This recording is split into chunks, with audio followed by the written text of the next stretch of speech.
Okay, we are reconvening the meeting at 7:27 p.m. Ty, please continue.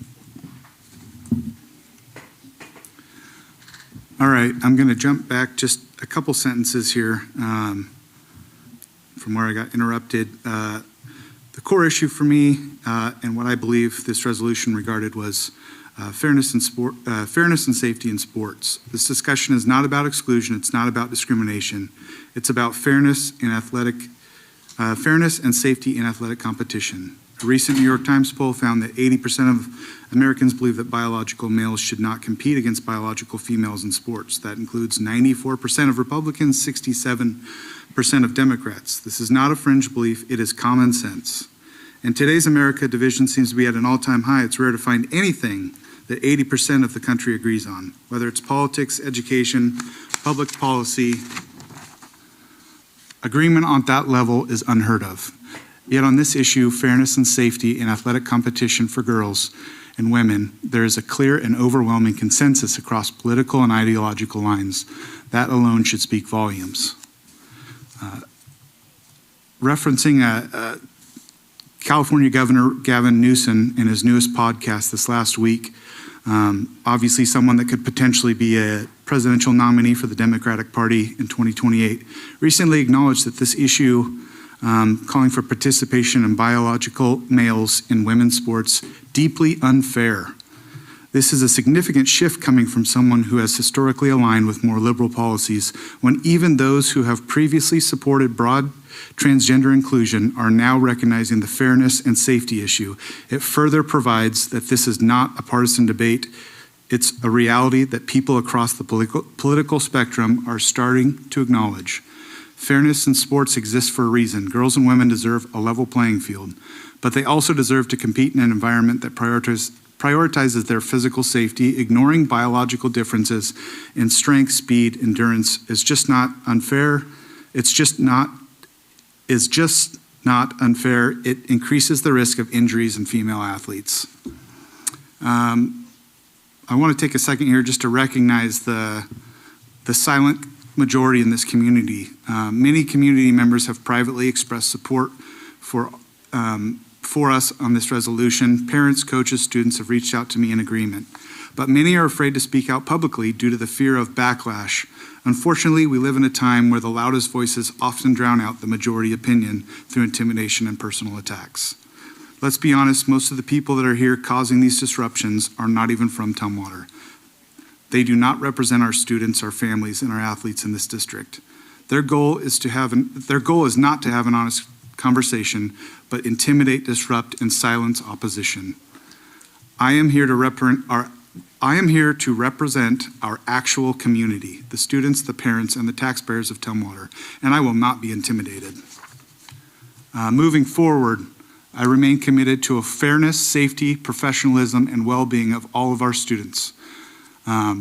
We welcome respectful discussions, but we will not be swayed by disruptive tactics.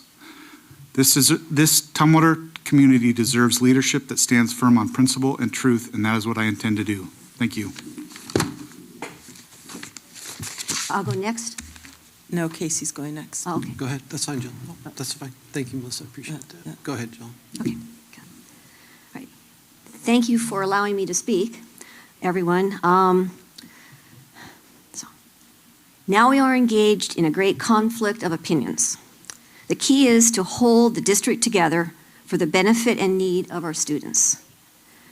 I abstained on the resolution because I believe in transparency and opportunity for affected people to have a platform to express their opinions. I believe the resolution was rushed without allowing for those two things. Also, it is crucial for the district to get clear guidance from both federal and state governments before bringing such a resolution to a vote. Currently, the national and the state laws and viewpoints are in conflict.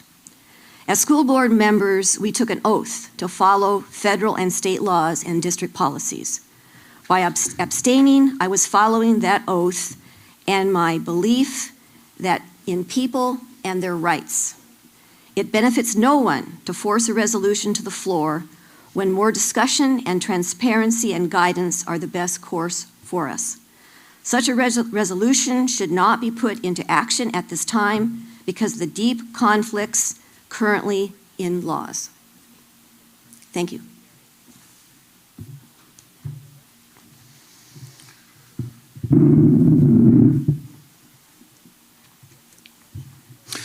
Thank you, fellow board members. Darby gave a great background on the facts and the impact around this, and especially addressed how the district supports all students and how this board has worked together to ensure that historically marginalized groups have been represented fairly in this district. Ty gave a good summary of the intentional misrepresentation of the resolution through the media in details around how the process actually worked. Both Ty and Darby, addressed how this current policy of WIA is unfair and unsafe, and I support that as well, too. I want to note that nothing has changed since this resolution is passed. Trans athletes have the same rights they did prior to this resolution being adopted. This resolution doesn't take away or grant any special rights to any group of people at all. This resolution has, in my opinion, nothing to do with any executive order, any federal law, any state law, or any JV girl basketball game. The board has the legal authority to provide input and direction of the district, including WIA policy amendments, and grants each school district board of directors the authority to control, supervise, and regulate the conduct of inter-school athletic activities and other inter-school extracurricular activities as part of an athletic, cultural, social, or recreational nature for students of the district. The board as a whole represents the community, and the state, and the nation support this resolution at almost 80% rate. Ty mentioned that earlier. Again, that is a threshold that is hard to reach on any subject at all. I want to clarify, previously in the last meeting, it felt like other board members were representing the thoughts and actions of other board members. And I want to clarify that I've never been in between a rock and a hard place on this issue. This resolution is absolutely clear to me, is what it does. The current WIA policy is unfair. I'm really confused as to why no one spoke up when the WIA General Assembly reached a threshold to advance these amendments to policy adoption. That happened last year. We didn't hear anything about that. I'm also confused why no one spoke up when several athletic directors from districts in this area voted to support these policy amendments as early as last month. This is a pretty common resolution. It's been adopted by several school districts previous to us. TSD is not the first, and we will not be the last.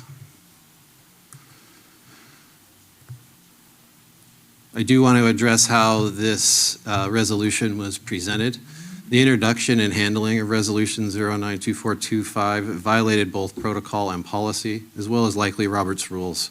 Resolutions must be presented neutrally by the chair to ensure fair debate with no indication of personal bias. Instead, the presentation was markedly one-sided, framing the resolution in a manner that preempted any open discussion of any meaning. This breached Tumwater Policy 1400, which mandates that board meetings provide an opportunity for fair and orderly consideration of district business. The pre-planned statement of the presenter exacerbated an already tense environment, rather than maintaining decorum as required by the role of the president of the board. The presenter made bias and non-neutral comments that incited the audience to become disruptive. Shouting, interruptions, and threats from attendees followed, directly attributable to the failure to de-escalate. Policy 1430 demands that the board president ensure orderly conduct. Instead, the actions fueled chaos, undermining the board's ability to proceed with its agenda. This not only violated policy, but it set a dangerous precedent for public participation in the future. Also, Policy 1400 states, the board as a whole has the final decision in determining the appropriateness of all such rulings and can maintain order by removing those individuals who are disruptive. However, the board recognizes the distinction between uncivil discourse, which it will not tolerate, and comments about the board, district, and/or staff that are negative, but yet still civil in nature, and will exercise its authority to maintain order in a content-neutral manner. The board as a whole did follow all comments from the public, or did allow all comments from the public. that were civil in nature. The presenter of the resolution incited and encouraged uncivil discourse. During the meeting, the presenter provided unsolicited legal interpretations despite lacking the authority or expertise to do so. Washington school boards rely on district council for legal guidance, and as outlined in WASDA model policy as well. By overstepping into legal commentary, the president misrepresented the board's position, potentially exposing the district to liability, and violated their role as a neutral facilitator according to Robert's rules, and assigns the chair no such prerogative. This was a clear abuse of position and power.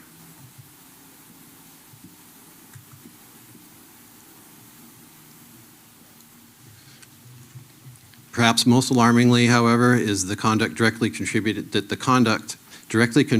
to an unsafe environment for staff and students in attendance.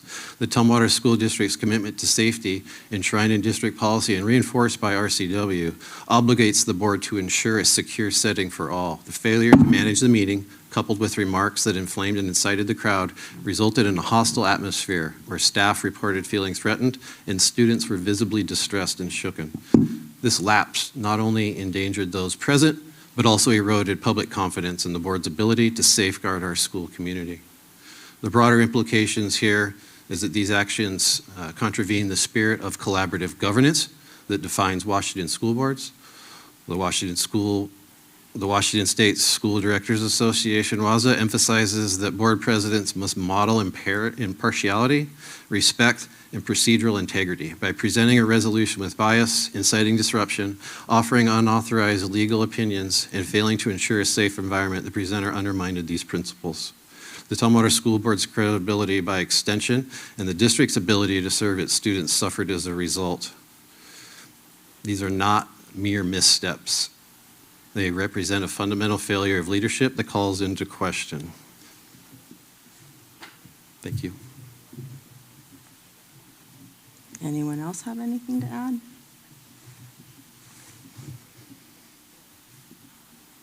All right, Kira, you're up.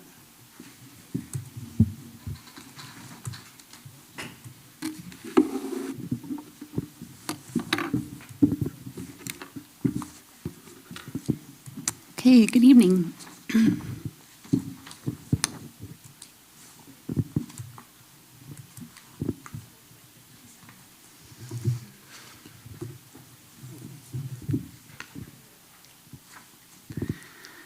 Okay, so some of the items for our board work session tonight for our budget work session topics. Excuse me. Let me restart. Just going to go ahead and the items that we'll talk about tonight are enrollment projections for next year, looking at mid-year trends, our 25-26 year school year projections, and then long-range outlook based on what the demographer has reported. Our preliminary revenue outlooks projected from our state, the state compensation increases, and then the local levy overview. We'll look into that a little bit. And then we'll review a legislative update, the different topics that have come up in special ed, special education, the MSOC funding, the conversations they've had over Livy-led proposals, and what is happening with pupil transportation. So if we want to just kind of think about some of where we've been and what we're going to look at moving forward. As you know, in our first work session, we spoke about the problem, looked a little bit at some different options, and then decided to move forward from there based on the board's thoughts and recommendations. We brought, and that was on January 9th, January 23rd, we brought forward resolution number 1, which had reductions at the central office and support services. On February 13th, we had our resolution number 2 that reduced school-level staff, and then now moving forward and looking at creating our budget. We are continuing to work, looking at just the contracts as whole, our budget projections. We've got a lot still left to do and a lot of decisions left to make. So So that's where we've been. This is where we're headed, our budget timeline here. March 13th, this is where we'll look at some of our preliminary our enrollment forecasts. At our next March 27th board meeting, we'll discuss more mid-year budget status, where we're at in the 24-25 school year, continuing to project where we're going to end up in this year so that we'll know where we'll start at the beginning of next year. And then on April 10th, we'll have another work session where we'll have more information from the legislature. They will have passed, or not passed, but they will have, the House and the Senate will have provided some context of what they have agreed upon. And then we'll have some firm numbers that we'll be able to dig into, waiting for that budget to pass at the end of April. So we'll just continue to work through that in April and May, and then we'll have our first public board hearing, number one, that will allow for public comment, and we'll share the different aspects of the budget. We'll share, really dive into it and look into the pieces of the budget that will pass, or that we'll ask you to pass, and then we will send that budget to the ESD for approval, and they'll go through the technical review and make sure that we have crossed all of the T's and dotted the I's there. And then in August, we'll have our second public hearing. If we've made any changes, we'll share that with you and then ask you to adopt that budget. So, as you know, we've been looking very closely at our cash flow, and this is a slide that shows if we hadn't made our transfer from capital projects, that our ending fund balance in February would be a negative, just over $1 million in negative cash balance. So it really shows that our projections are about what we figured that it would be, and that transfer was very much needed. I transferred at this point $3.6 million over to cover that shortfall, and so that will also help in March, in our March cash projection. So again, this. Sorry, can you clarify? So this is what it would have been, or that is what it is? No, this is what it would have been.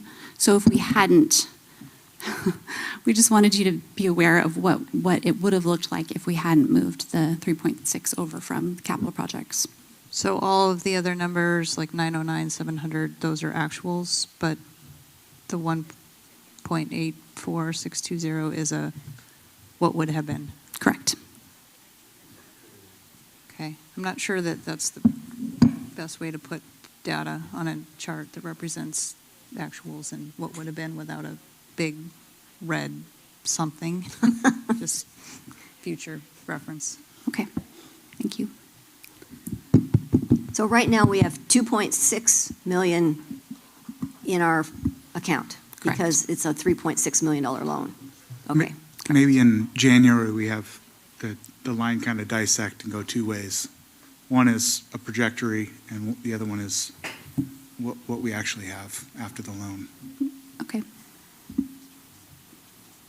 No problem, we'll make that change.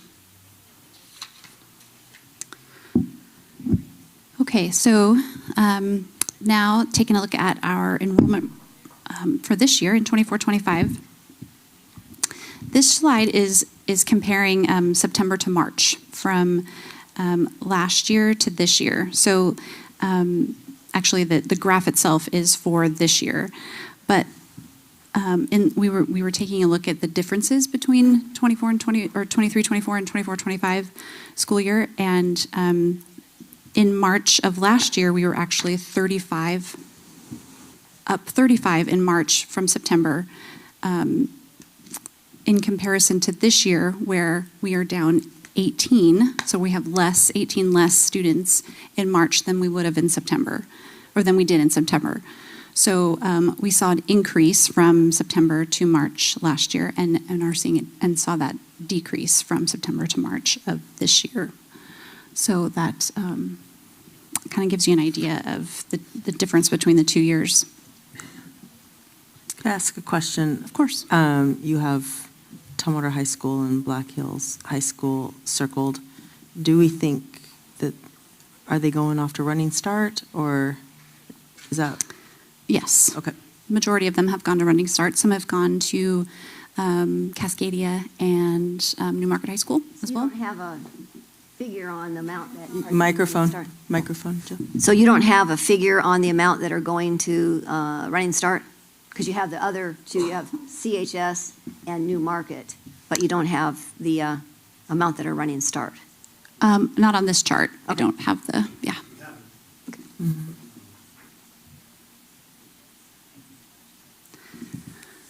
Okay, so then this is comparing March 24-25 to last year at this time, or just over the course of the year. You can see that we are down 56 students, or FTE, 56 FTE from March of last year. So this is just comparing all K-12 and our ALE students. Yes. Can I ask then, is the Running Start, you guys know the figures just didn't fit on the chart. Is that an increase, a number of kids in Running Start, or is that a decrease, increase or decrease? Do you know? If you don't have it, then you can do it the next report. Yes, and I believe it is an increase of Running Start. I mean, it's an increase from what we were projecting for Running Start. And I can elaborate that at our next board meeting. That's for sure. fine. Thank you very Some more, much, yeah. of course.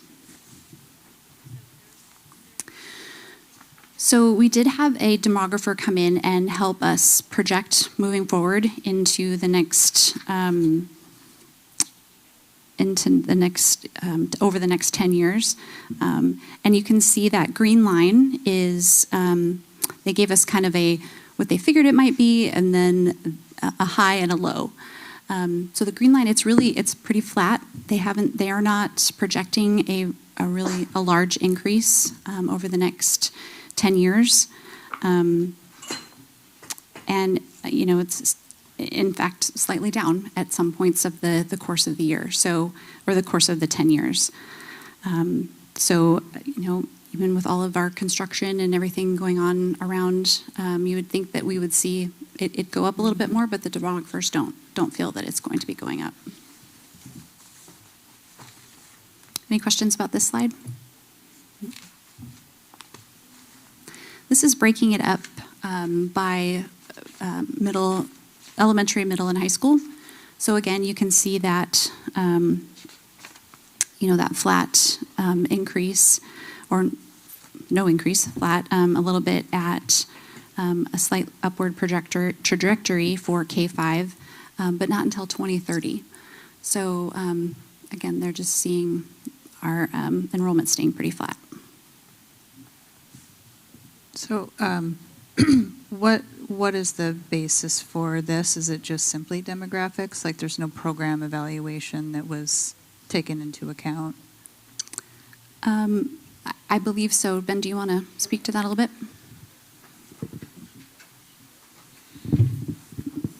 So this was done as part of our capital program, so it's almost purely a demographic. Okay. But they did look at New Market Skills Center trends, they did look at Running Start trends, but depends on what you mean by like program evaluation. That's what I meant, because in the notes it says Yeah. that they're not, or they're excluded from the analysis, Yeah. but I mean, that's a pretty critical part Yep. of the analysis. They did so. ask for that data and incorporate it as part of their analysis. This is a preliminary report from Flow Analytics. Would you like the more details of, kind of all the things that I mean, they come up with a pretty detailed plan. Are you interested in a presentation from Flow Analytics to come and talk about this? No. Okay. Can you send copies of it to us, though? Yeah, we can. Yeah, we have a preliminary, we have a preliminary report. As soon as we have the final, we'll get that to you. Okay. And then if you decide to add it, if we can talk about it later, we can always do that. Okay, so in just looking at the preliminary state salary allocations that we received in December, they are looking at a cost of living increase of IPD, which is 1.9 at this point, and then also the governor's budget provides a 2.4% increase. So you can see the three different funding sources there. The first three lines on the left. This is the certificated instructional salary of an increase from this year. We have a 78,000. We get an allocation of 78,209, and with a 1.9 increase, it would go up to just over 79,000. At a 2.4%, it would go up to 80,000, just above 80,000. So, and it's, I won't read them all to you, but it goes from, certificated and then over to the classified, in the middle there, classified salary structure, and then on the end, the administrative salary. So we would receive a little bit of an increase, and then that would be factored into our budget based on what they decide during the legislative session when they wrap up. Do you have the average that we pay for each of those categories? I do, By any yes. chance? Great. So currently, our average administrative salary is just at 162. So you can see that's the difference. We receive 118,000, but we pay an average of 162. Our teachers are paid an average of 96,000, and we receive just at 78, wouldn't possibly receive 80,000 of what we're funded for, of the prototypical model. Mm-hmm. And then the average classified salary makes about 70,000. And those are all listed currently on our on the S275. Thank you. Of course. Any other questions about this slide? I don't have a question, I have a comment, though. So IPD is not a COLA. Can we maybe remove that next time we see it? And then maybe get into, and I think we touched on this earlier, around how much of the IPD is provided for funding from the prototypical model. And I think Ben might have more information around that, but we can talk more offline on maybe how to make this a little bit more clear to the public, I think is probably what I'm trying to get at. Okay. Will do. Okay, so as you know, we have the School Employees Benefits Board, which is our health insurance that is mandated through the state, and we receive all of our, every employee that works over 630 hours a year, it's mandatory that we offer them benefits. So that we do receive some funding from the state, but next year it's projected to go up an additional 12%. We do, this is actually our cost, so we do have to pay some of that, and we are allocated funds from the state to cover some of those costs, but it's not all of them. So we'll have an additional $1,700 a year per employee that we'll have to cover the cost on for next year.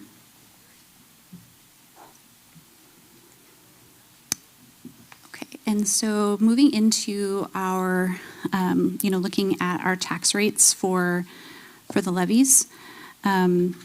This is the slide of our combined tax rate.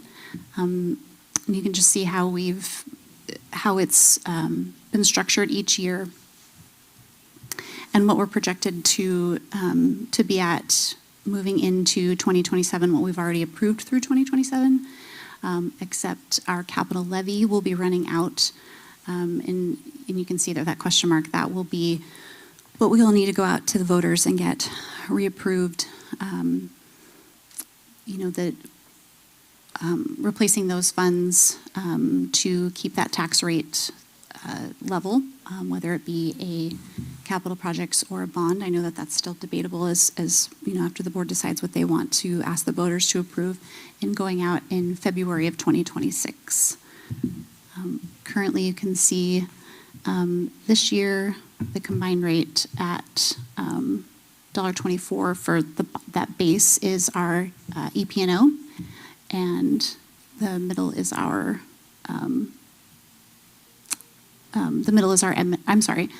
the base is our is the bond. The middle is our M&O levy, and then the top there is the capital projects that we currently have, that taxpayers are currently paying. Any questions about this slide?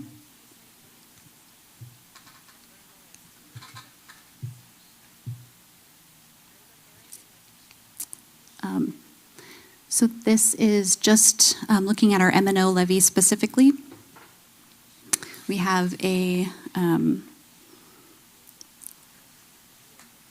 total, there's the levy cap that we are waiting to hear if that's dealt with at the legislative session, where here we have you can see the gap of 4.2 million in rollback based on our cap that our voters have approved, but we're not able to collect just because of the formula. So hoping that some decisions are made so that we would be able to begin to start collecting that. That would be at the end of next year. So the end of second half of next school year would be able to affect that if that rollback was stated. So are you saying December of 26 is what you're saying? Is that what? So we would be able to collect on that. It would be April of 2026. April of 2026. So that's the first payment of the 26 calendar year, which is the second half of our school year. All right. So that doesn't help us really for next year, this next school year coming up. 25, 26, it would help us a little bit. We would receive some of that April and May, rollback. yeah. If it is approved, yeah. Correct. If it is, yes.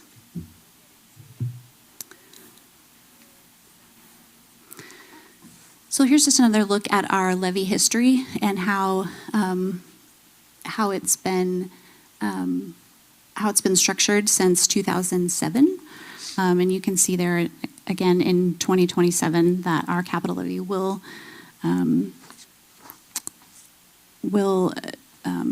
run out. So we'll need to ask the voters for additional. The interesting thing about this is that we're kind of off cycle. So our capital levy will actually be, it won't fall in line with our M&O levy. So, a decision that we need to make is, do we want to go out to the voters and ask for a 2-year capital levy so that we get back in line with our EP&O levy and they're approved at the same time, or if we want to, just get on that same cycle so that voters are approving the same thing every time. That would be something we'd want to look at. Any questions about that? Okay, so in looking at the legislative calendar, and I talked a little bit about this at the beginning of the presentation, but you can see where we're at in the process. Right now on March 12th, we're waiting for our different, the revenue forecast, which will come out at after April 1st, the middle of April, so that we can really start digging into that and making some, working on balancing the budget and making more decisions based on all the preliminary work that we've been doing. Any questions about the timeline moving forward? Of course, we won't actually, the governor won't sign until the end of April. It's on April 27th. So it takes a little bit. But we have a good idea once the middle of April comes through. So, what we're looking at and really reviewing is those big three, and we talked about those at our last few meetings.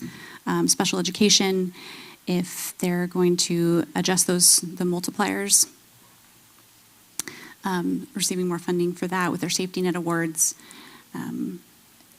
looking at non-salary funding, so our MSOCs, if they're going to increase MSOCs, which is our materials, supplies, and operating costs that we get paid for, a specific amount for each funded student. So looking at whether or not they're going to increase that that dollar amount. And then also proposals to change the Skill Center and CTE per pupil funding. They've been discussing that. The pupil transportation is pretty much dead. It didn't go anywhere. The additional dead in the House or in the process. It's dead in the process. The bills didn't go anywhere. So it doesn't look like we're going to receive any changes in the transportation so far.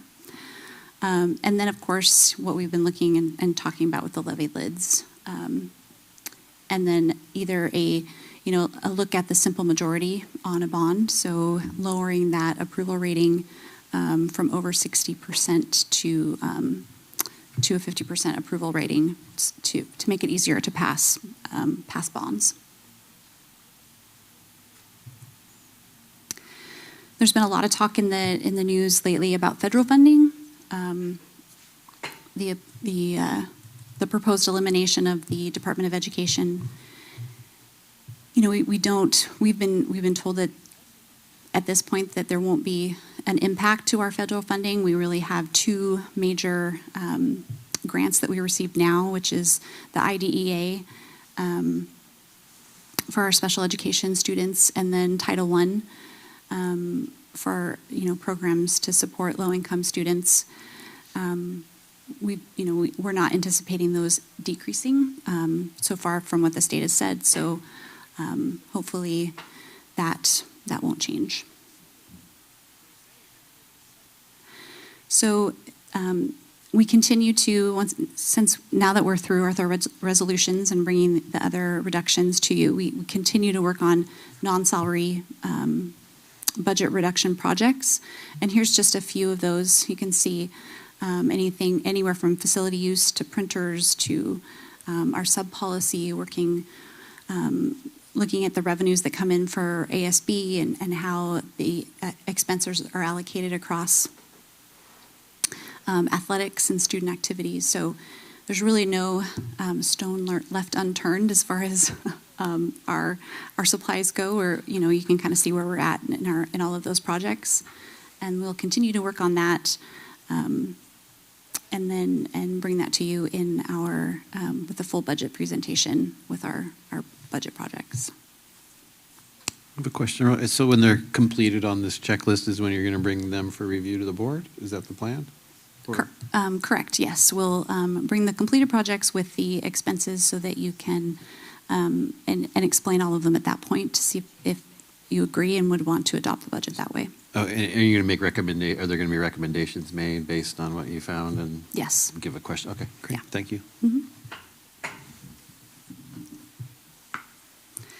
And there's a few more slides here, just a data dashboard. And actually, you can click on the data dashboard at the very top, and then also on the bottom, it will kind of do a deep dive for you into some of these analyses this is from our local, or the ESD, and it breaks down the salary and MSOC allocation based on budget and what the district has, the district costs, and then also, this is statewide, but you kind of get an idea of what all those costs are statewide, just additional information, and then you can drill down on our specific district as well. And then here is a look at the levy lid processes, the proposals. So there's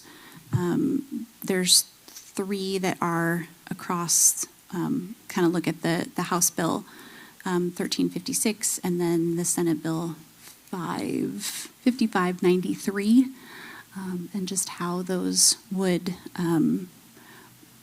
continue to, how it would lift the lid so that we would be able to collect the additional $4.2 million that we don't have access to, that our voters have approved. Ben, do you want to expand on that any more, or do you have a? Any more you'd like to say?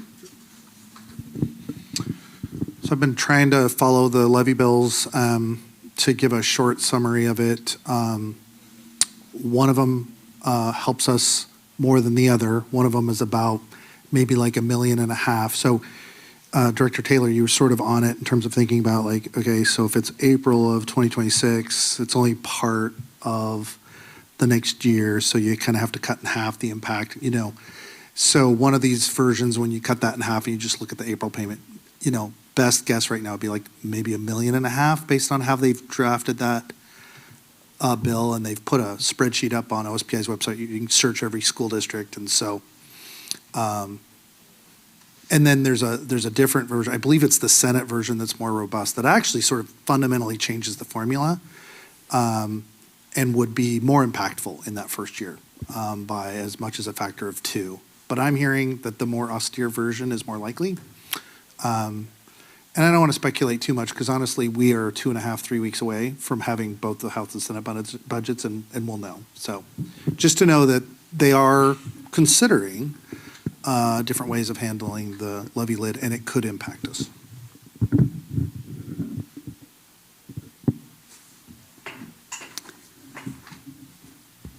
Okay, I believe that was our last slide. Yes.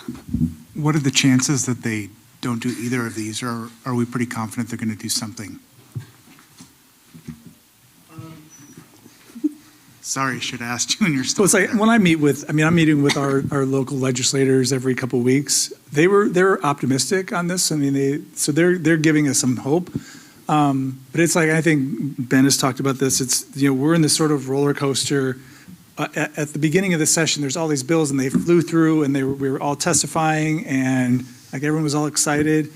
And like 3 weeks later, they moved on. And then there's like this dip, like, oh, we don't have any money and we're not sure. And you see even what's happening is, you know, that the $550 on the MSOC, that bill, if you look at the original, was $300. So it went from $300, and it gets to Ways and Means, and they marked it down to $550. There is another bill that Ben didn't put up there. I think that it's like $77, maybe something like that. So there's one in the House and one in the Senate.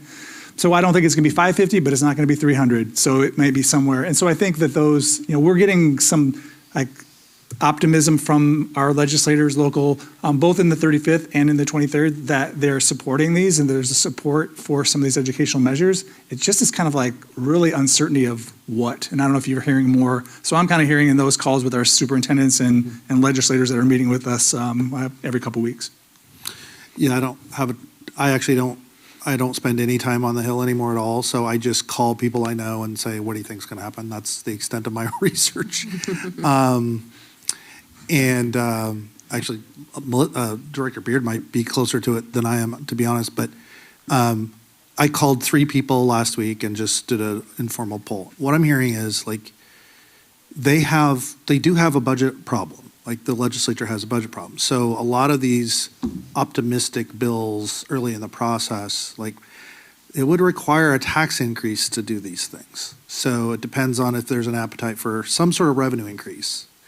If there's not, and if I was a betting guy, I'd say there's not going to be an appetite for revenue increase, then we're probably going to end up with a very modest, if any, increase in K-12. Now, the levy lid lift is the one thing that they can do that doesn't require revenue at the state level, right? Because it's locally derived.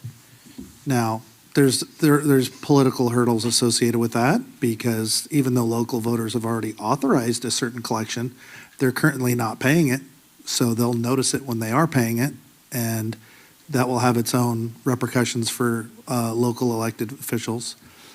But again, I asked 3 people that are closer to the process than I am, what do you really think is going to happen? They said, I think a couple of these bills will pass with very modest changes, something in special ed, something in MSOC, and then I think they'll do something with the levy lid. That was the best guess from 2 or 3 people I know that are actually like paying attention at the ground level. Thank you. Yes. So I have a question that's related to the budget, and this was the item that we received the second most public comments on, and that was the percussion position. Mhm. Is there a part of the process where we would consider the viewpoint? I mean, it was amazing to me that we had students that had graduated 15 years before, and that made comments that this particular position was so important to them. Yes. And, I know personally that one of our neighbor kids, he had a very hard upbringing, and so what I did was I talked the band guy into letting him join the band, and he did the bass drum. That's all he never had music training before. But that instilled in that young man such massive pride in himself and gave him the wherewithal to proceed in school and, succeed as best as he could. Yes. But so my point is I wonder if we have a reconsideration element involved in any of this to maybe reconsider, since we received so much public comment on that position. Yes, I'm pleased that you asked this question. May I respond? Yep. Please do. Okay. Well, I didn't want to respond out of turn. Public input is always important. It's always important. It has to be. This process is public for a reason. It's transparent for a reason. So you would never hear me say that there's never room for reconsideration, because there's a reason why it's a public board. There's a reason why it's a public budget. There's a reason, like all these things have a reason. So I would never say to ignore the input that you're getting. The countervailing point to that is that depending on what emails you're reading, you are going to be receiving input on a lot of things over the next 2 months, because we haven't done non-renewals yet. We haven't done, so brace yourself for the things you seek to cling to. Now, I will say that when you're talking about public input in a budget process, and you're talking about student input, student voice, to me, there's a premium on student voice. I listen a little bit more to students because they're like the core of our organization, right? They're like, adults have a lot of opinions, and I value those opinions. When students organize and speak, I'm really interested in what they have to say. And I did notice that we've heard from a number of students about that topic. But believe it or not, we're still pretty early in this process. I know it feels like, we just talked about this today in a staff meeting. It feels like we're near the end. We just started. And so I would just say, brace yourself for all of the public input that you will be receiving over the next 5 to 6 months, and the limited number of choices that you'll have to reconsider, and what you will do instead. But I appreciate the question, because, you go through these reduction drills and people are like, oh, we don't want we want comment. We want input. We want to know what the community feels about these things, how they feel like it'll impact them. That's the only way that the process is authentic.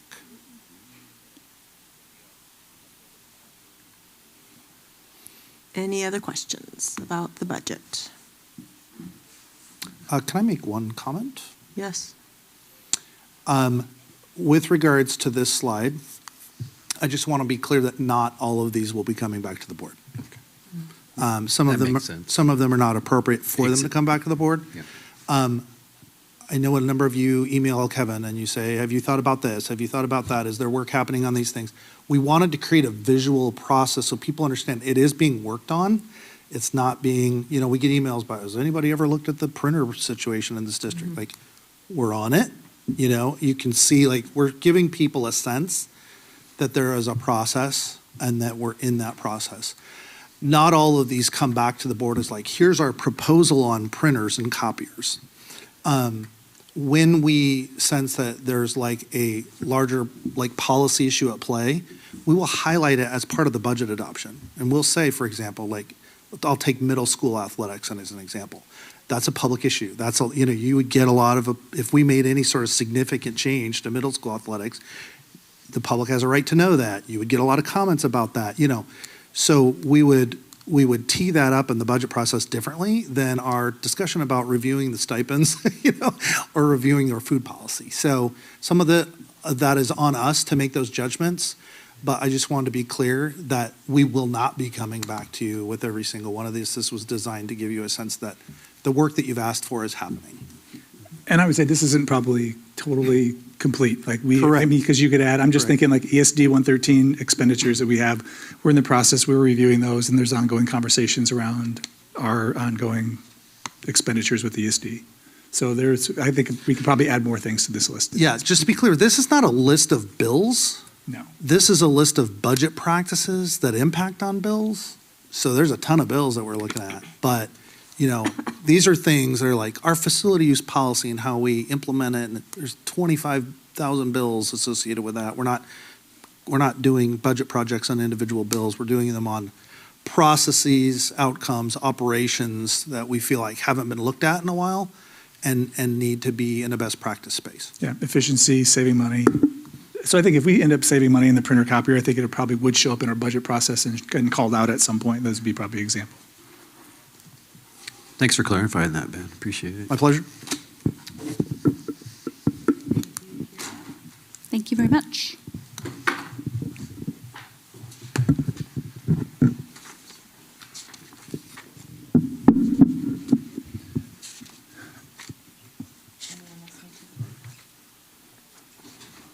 Are you taking a little moment?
Board governance handbook. So just that front page just says where the big topics of this handbook, kind of the one through 7, and then a couple of the areas that I knew were somewhat wanting to make sure reviewed in it's kind of our protocol. The other thing that I gave you is a copy of the safety protocols, and I'd say this is a draft. We put it together pretty much in the last 2-3 days, 4 days, as we kind of started thinking about improving safety, so we don't have this as part of our board governance handbook. It might be something that we'll want to add as we kind of refine this over the next month or so, but it's a draft and certainly open to any feedback and conversation is kind of related to our board governance handbook. And then the last one, there's been just some conversation about public comment, and so Becky put together just kind of a quick sort of some things we've been talking about hearing and maybe a draft of if you want to do some modified to kind of make some alterations. That this really isn't part of our board protocol. So the part of the protocol is like 30 minutes for 3 minutes. That's really all it is. The what we have here that I shared with you is if you go to our online and you want to make public comment and you open that section up, there's some information about what we do and how we do it. And so we want to make sure if there's some changes to that, then they get maybe reflected and we'll maybe add that again, maybe at a future time to protocols, or we could add them today if you want. But that was just some ideas that I've heard talked about. And so that kind of is the 3 documents you have, and I'll just turn it over to you. All right. How do people want to go through this board governance document?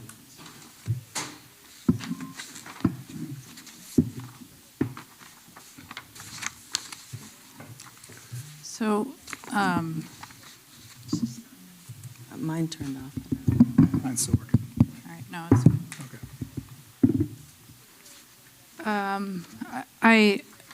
I think, how long did it take us to put together this handbook? Like, 16 hours. yeah, it was multiple sessions, so thinking about trying to go through it is challenging.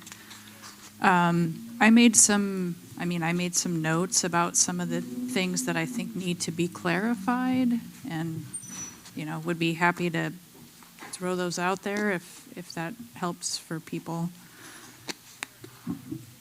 Yeah, go ahead. Okay. We have our governance handbook, but we also do have some policies about how we operate. And one of the things that I think is the most, that needs the most clarification is, are we operating using Robert's rules?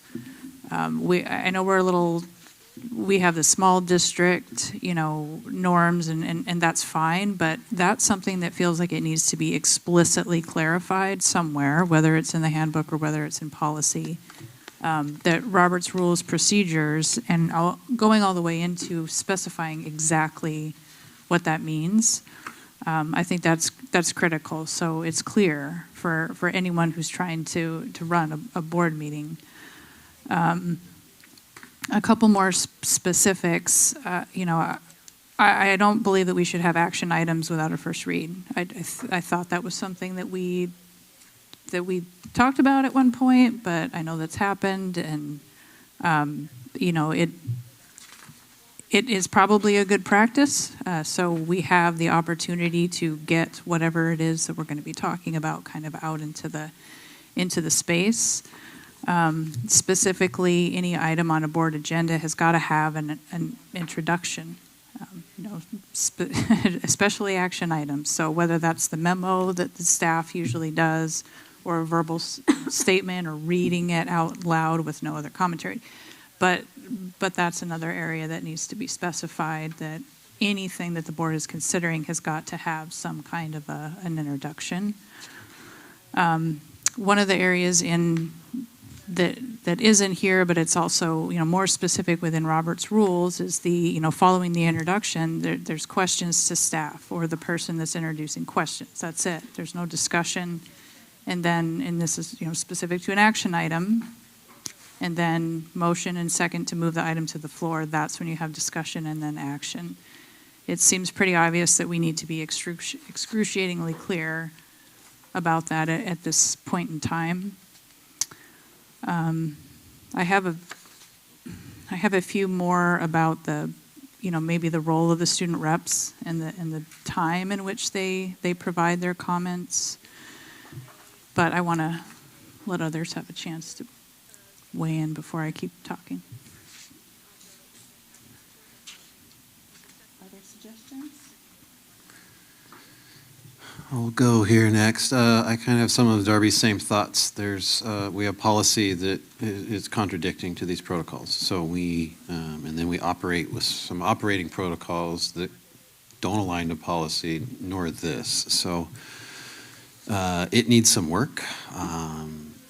There are some key areas for sure that need to be cleaned up, as Darby mentioned. I don't think we're going to be able to get to it in one work session or even tonight.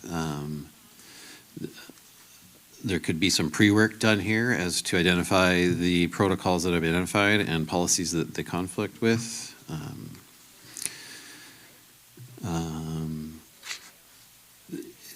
Again, I think there's got to be some type of a cross-referencing or a mapping between this and our policy, and they're in conflict with a lot of areas, and other areas need to be clarified and cleaned up, because this gets very detailed beyond policy stuff as well too. And I don't know exactly how we do that, but maybe it's a work session or offline. I'm open to ideas. Would you like to?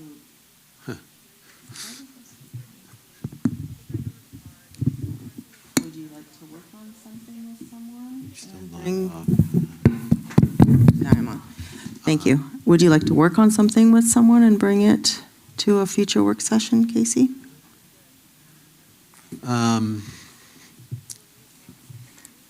Well, you can't complain, I guess, if you're not willing to step in and do it. I can. This is quite a bit. Maybe it can be broken up. If there's someone that I Would can work anyone with, like- that we would- can figure out how to break it up, and then. Would anyone like to work with Casey on this? I can do that as well. Darby and Casey can work on this? And you'll bring it to a future work session? That would seem to make sense. We'll get it to you before, I would assume, and. Well, yes, right? Before the meeting. Not 3 days, not just adding it in, I would get well before, because this will take, it's going to be a lot of policy reading, and we'll try to make it easy, but it is going to be difficult, for sure. I'm assuming you're No, gonna. I can't do it. Okay, thank you. I'm assuming this is not a April work session, so how much time do you guys want? let's look at the calendar, but I'm thinking, yeah, maybe a June or maybe when things slow down a little bit, June or July. Okay. For district staff too, I imagine there might be some involvement with them. I do want to talk about the public comment guidelines, though, right now, and I'm wondering if we might be able to get agreement on that while you guys are working on aligning these with the policies and protocols. Is that fair? Everyone has something to review that Becky put together. The idea is it's something that's part of Robert's rules, which is people are only supposed to be speaking on agenda items, and it's been hard to enforce because we only have one speaker usually, and there's really no reason to not let them speak. But knowing that we have multiple speakers to speak on items, and right now the first come first serve might not serve people who want to speak on the budget, which is on the agenda every meeting, that people who want to speak on the budget may not get called, may not make it to the top of the list because it's filled with other people who are not speaking on agenda items. So what this outlines is a way to shift the order, which is when you're speaking on an agenda item, that you get to the top of the list, and that we would then find, this is where it's could be difficult, we would try to find, based on the order in which people signed up, represented, making sure we're covering all the topics that people want to speak on, and the people that get chosen for those topic areas would be based on when they signed up. Did that make any sense to anybody? Is there anything to stop someone from signing up, saying they're going to talk about something and then pivot? Nope, they've done it in the past. Yeah, Oh, it's an Avid. It's just a gavel down. It's asking them to get back onto the topic they came to speak on. It's something we've talked about in the past when trying to think about protocols, and the call was made. We don't want to limit people's ability to speak, but it is, like you said, as part of Robert's rules. I mean, if you were to go to the strictest definition possible, it would be agenda items only, period. That's it. No exceptions. So trying to find some middle ground to ensure that the integrity of the agenda is maintained and allowing for public comment per our rules and policies is good.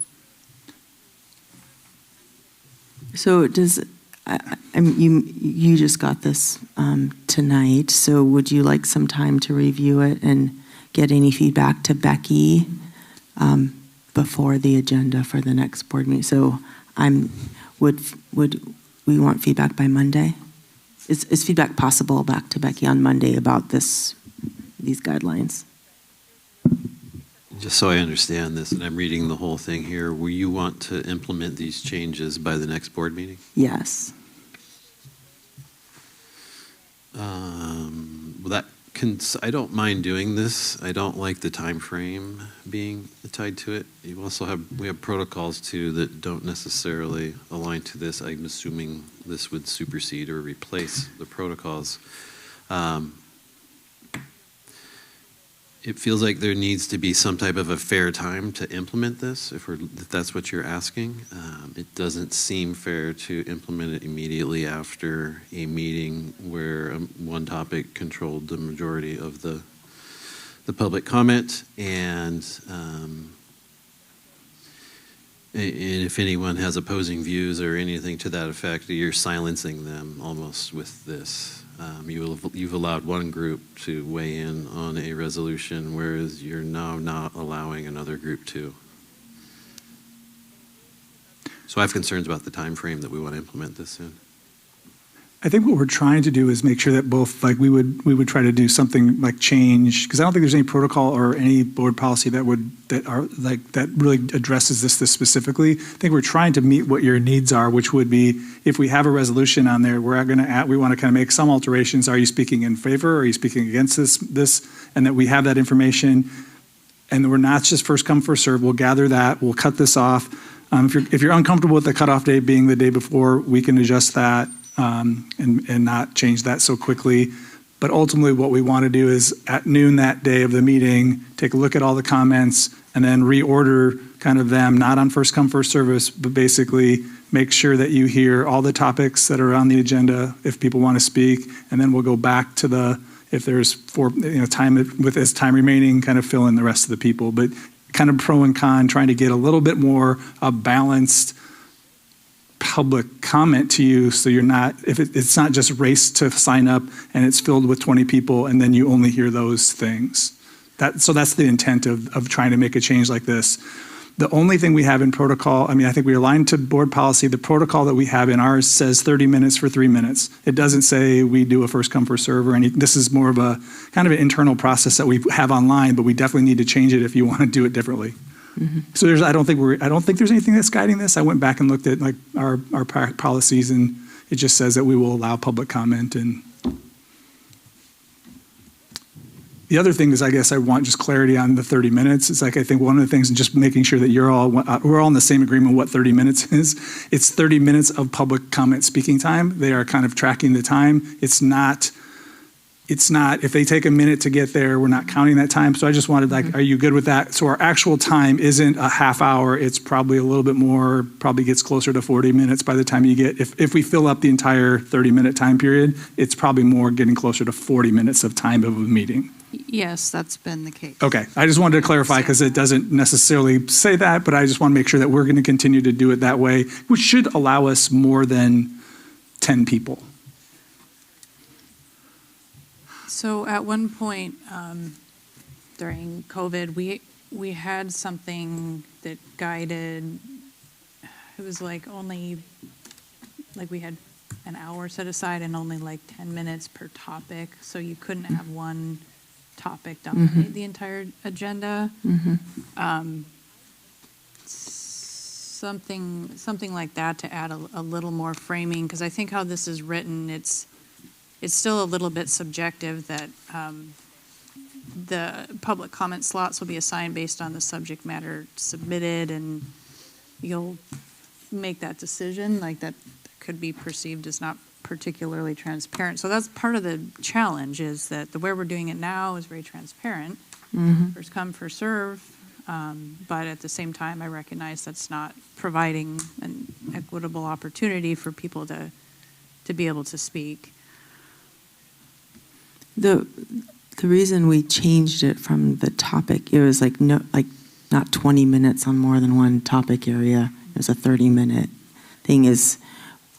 It was difficult for the person who was getting it to know what a new topic was, or it was easy for someone to make something look like a new topic when it may not have been a new topic and was hard to judge. So I just say that as a reminder of why we changed it. If we want to go back to that, I'm just reminding us of what the issue was, and if we can maybe solve that, that might make it better. I did review Jill, I did real quickly, I did review Robert's Rules of Order in this. One of the things they say is, you have your public comment that is maybe more broad, and you could add like topics, public comment periods, at like an action item, which is ultimately where they say is you should be more transparent. I think our policy talks about allowing participation in policy decisions, action items. So you could add public comment to, not maybe to everything, but when you kind of anticipate, this is really more of, we're anticipating some people wanting to come talk about a change in middle school athletics. You would put a public comment period as part of that, and they're not in the front end, and you just wait until they get to the agenda item and then call them up for that as part of your deliberations. You get to hear it in real time rather than maybe a half hour, 45-minute gap. So that's another option that's in Robert's rules. Can somebody? Use your microphone, please. Can somebody help me? Where is the part that would apply to, like, if somebody wants to bring a resolution before the board? What's the policy on that? An individual board member or No. we've talked about public comment? Individual No, board I'm talking member. about if an individual, what's the policy or the protocol? Can, With stamp. For if- let's talk about, ask your question as soon as we're done with the public comment part, and then ask that question. So I'm wondering, do we want to make changes? First, do we want to make changes to public comment? And how people, are assigned to talk? I'm open to a discussion around making changes potentially, for sure. I do want to add, though, that we have policy 1430, and I will read it because it's very specific here. Sorry. Out loud? No, I'm just. I am. I'm reading it. You can't Yeah. read. I got to find the beginning of the sentence. All right. So, in order to permit fair and orderly expression of such comment, the board will provide a period at the beginning of the meeting which visitors may comment on items not on the agenda as well as opinions on any item on the agenda. So I'm concerned that we wouldn't be following policy if we did this quickly. We would need more time to discuss those changes and then update policies. I'm sure there's other ones out there that would conflict with this probably. So is that part of your review? You're going to also review the Robert's rules with all the protocols and stuff too? Yes. And the policies? Yeah, I think this is one that I remember that maybe we talked about or revised. It was a policy because we didn't have this governance Right. protocol. Yeah. So it was within the policy that we made the decision that we're going to allow agenda and non-agenda items. Mm-hmm. I'm fine having it be a part of your guys' process. It seems like it would make sense because this is what we'll be doing anyways throughout the remaining part of the handbook. So leave it as is for now? Yeah, we have to. We are not making a change. We'd have to So change it's the first, policy it's before. first come, first serve. So All right. I think we need, but I think I fully acknowledge there needs to be some work done here. Okay, anything else? So nothing is changing. I'm perfectly fine with some adjustments to it eventually. So I'm on board with that as well. All right. Now, Jill, ask your question. So where in this handbook would it apply to when a board member would like to have something brought before the meeting, such as a resolution that was brought before the meeting? Page 8, 2.4. Page 8.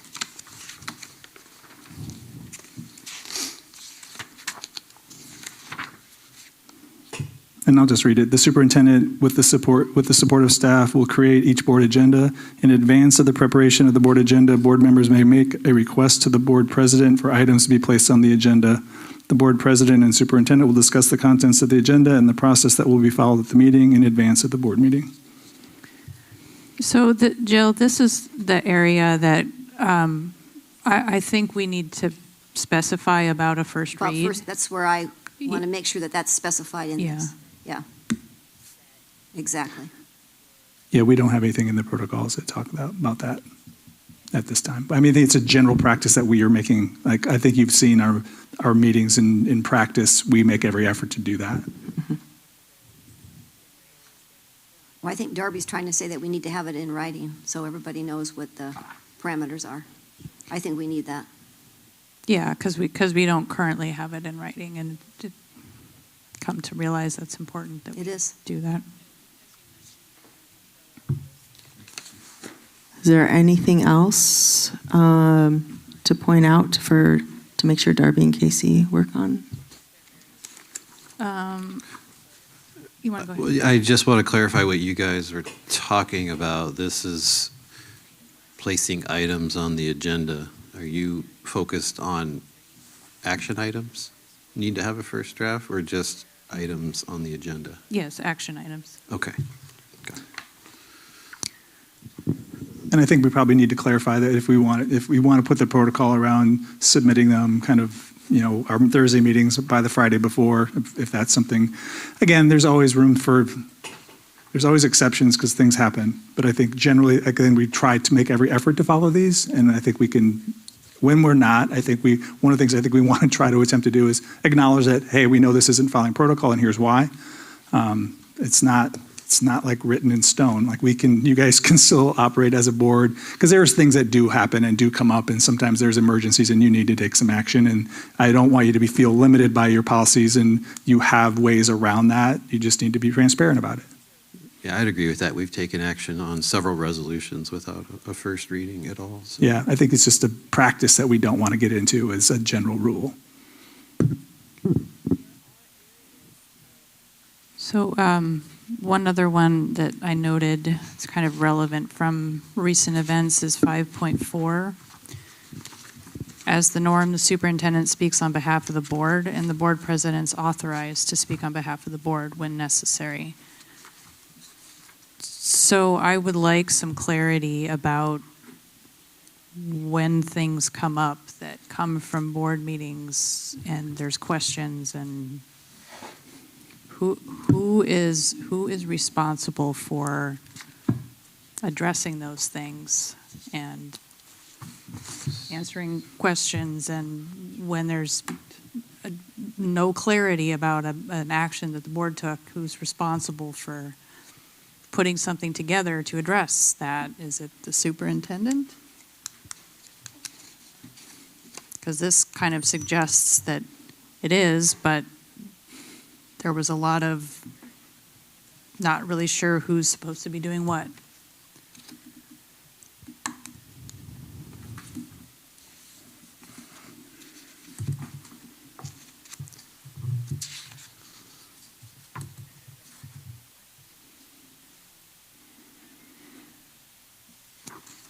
Do you have thoughts about that? Yeah, I think in general, I don't think this is a huge issue. Like, I think we kind of navigate this pretty easily. I think this particular, the situation we've been in the last few weeks has been really challenging because doesn't seem like a clear, concise message to provide. I think there was some clarity that probably needed to happen. But again, it was also everything seemed to be insightful right now, like regardless of what you say. And so that was like trying to navigate that, or like trying not to make the situation worse. So I don't know if there just needed some time. So I've been attempting with all the emails and stuff, sort of responding, not really on behalf of the board, but making a comment around this is the district's sort of stance. And I wanted to kind of fall short of sort of, again, on a vote that's 3-2, not really taking a firm, full camp into that and kind of doubling down on that, but more of here's what we're doing and trying to answer their questions the best I could in somewhat neutrality. So you're acknowledging that the protocol is that the superintendent is responsible for responding to questions, comments, things that are Directed to the resulting board. from the board meetings. Mm-hmm. Okay. Yeah, and so if I've gotten them, you've seen that, and anything that's CC'd to the board, I've responded and CC'd all of you.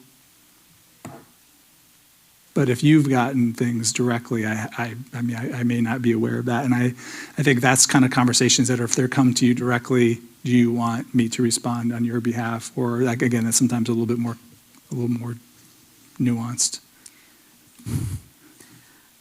I am an avid rule follower. I have driven people nuts with saying this over and over and over again. I can't operate within nuance, and especially now. This board has business to do. We have policy to set. We have major decisions to make. We cannot have nuance and ambiguity about how we are operating. That's ultimately why Casey and I will take the steps that we need to take in order to align Robert's rules and policy and operating protocols and try to get that level of clarity. But I don't necessarily expect an answer now. I'm just bringing this up as this is a major concern when we have very big decisions we have to make and things that we have to navigate through to not be clear on the roles of the superintendent and the school board. When I get an email that Kevin isn't included on, I forward it to Kevin. Does anyone else? I'm not responding, and then Kevin is responding. Is anyone else not doing that? I thought that's what. I mean, I know that's not here, but it's been past practice. So I don't know. Is that what everyone is doing, or maybe that's not clear? That's not what I'm doing. Can you re-say what you said at the beginning, what you were doing? When I look at the email and like maybe it's just Just like from the community. Or yeah, maybe it's just the five of us. If Kevin's not on it, I'm forwarding it to Kevin, and I might say thank you. I'm sharing this with our superintendent, and I am assuming that other people are also doing that when Kevin's not on there. Well, this is a good conversation to have because and again, I haven't read all of the protocols here, so I don't know if it's in here, but previously our operating protocols were that in those scenarios where it was just a generic, or it looks like they probably sent it to the entire board, but it came to just you.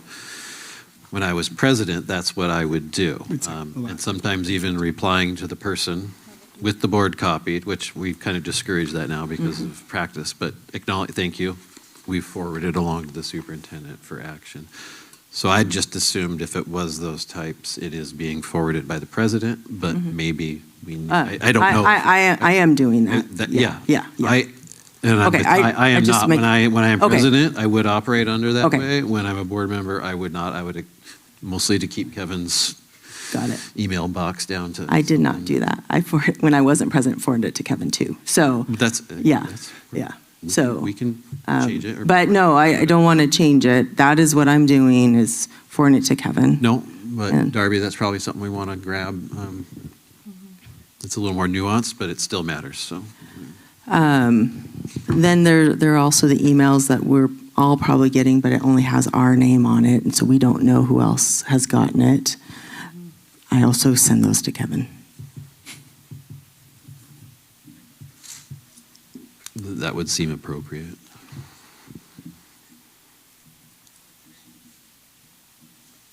And just to make sure, Ty's new and Jill's been around a little while, but it doesn't preclude anyone else from replying or specific to 5.4, authorized to speak on behalf of the board. This would not apply to that if somebody gets an email, they can respond to it if they would like, but also knowing that Melissa is forwarding it along to Kevin. So to be clear, board members are allowed to respond to emails directly to them. And I think I'd be clear, I think in that, maybe this protocol maybe needs to get tightened up a little bit around, are you speaking as, you're not speaking on behalf of the board in that state. So I think that's maybe the nuance around when you respond, I'm not speaking on behalf of the board, here's my response as a single board member and a member of the community. Yeah, I only respond to emails that are addressed directly to me, to Darby, and they're talking to me, and I reply, but anything else that includes everyone, I just assume the board chair has handled it or the superintendent has handled it. And I think we've done a pretty good job in that. I think if we're talking, I guess maybe we're talking about other broader communication around, is there a need for clarification on, after this board meeting, And I think maybe we would need to work more in tandem, because obviously I wouldn't take kind of on, just on behalf of myself, to just write something for the board. I don't know. No, it would be done in collaboration with but I think the ambiguity that seemed to come up in the last couple of weeks is whose responsibility is it to address, questions? Is it the board? Is it the superintendent or, board president? Or is it the superintendent?